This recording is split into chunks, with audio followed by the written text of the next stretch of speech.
He was a man of gentle nature, tender-hearted and thoughtful, always choosing his words carefully, never trying to overshadow anyone in conversation. His quiet determination carried a profound strength that struck me deeply when our paths first crossed. I was drawn to his calm courage and unwavering loyalty. He didn't captivate with wealth or extravagance, but his presence offered a soothing sense of safety, empathy, and genuine care. Together, we built a life stitched together with affection, dreaming of shared futures and weaving our lives into a vivid tapestry of devotion. At first, everything seemed flawless, untouched by imperfection.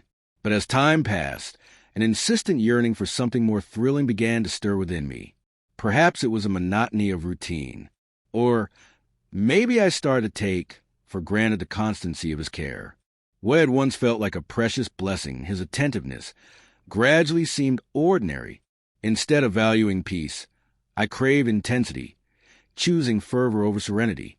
In my impulsiveness, I convinced myself I could pursue both, without sacrificing what truly mattered. At work, there was a man, magnetic, daring, with a reckless edge. He made me feel noticed in a way I hadn't experienced in years, reigniting a flame I thought long extinguished. His bold, unguarded words sharply contrasted my husband's gentle honesty, and his cleverness awakened a passion buried beneath the weight of everyday life. It started innocently enough, lingering conversations, playful exchanges at the office, until I crossed a line. I told myself it was a momentary lapse, an inconsequential misstep, something I could hide without consequence. But I failed to grasp how a single careless act could unravel everything. Guilt didn't hit me immediately. It crept in slowly, then consumed me with an overwhelming force. When I finally confessed my betrayal, I braced for his anger, expecting raised voices, accusations, or even cold rejection. Instead, he sat in stillness, eyes fixed on the floor for what felt like an eternity. Then came the tears, quiet, restrained, born of deep, silent wounds. They were the kind that tear you apart inside, without a sound. I had never seen him so broken. He was always the steadfast rock, the unyielding cornerstone. Witnessing him collapse because of my actions shattered something deep within me. He didn't demand answers, nor did he cast blame. He asked just one question, his voice barely above a whisper. Was I not enough for you? I couldn't answer, because the truth was undeniable. He had been more than enough. I was the one who had faltered that night. He withdrew to the spare room, and each night afterward, an invisible wall grew between us, impervious to my apologies or tears. I tried everything. Handwritten notes, flowers, desperate pleas for forgiveness. But the damage I caused could not be undone by gestures. Trust, once broken, cannot be rebuilt with words alone. He still prepared my coffee each morning, still took out the trash, still fed our cat. But it wasn't love anymore. It had become habit, an empty echo of what we had once shared. I felt the distance between us widen day by day.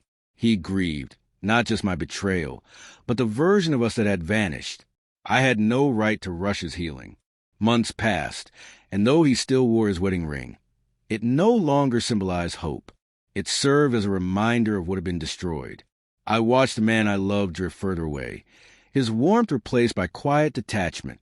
His smiles grew rare, his laughter vanished entirely, and I knew I was the cause. Eventually, he told me he needed space. He packed a small bag, saying he would stay with his brother for a while. No assurances of returning, no promises to reach out. He looked at me one last time, eyes glistening with unshed tears, and whispered, "I loved you more than you'll ever understand." Then he was gone. I stood alone in the doorway, weighed down by the consequences of my choices. I had broken the heart of the man who loved me most, and no amount of remorse could erase that truth. The house now feels hollow, its silence suffocating. His jacket still hangs by the door, his toothbrush untouched in its place. I haven't moved anything, as if preserving fragments of the life I destroyed could somehow bring it back. But it won't. I learned too late that fleeting thrills fade quickly. True love, profound, lasting love, is rare and invaluable.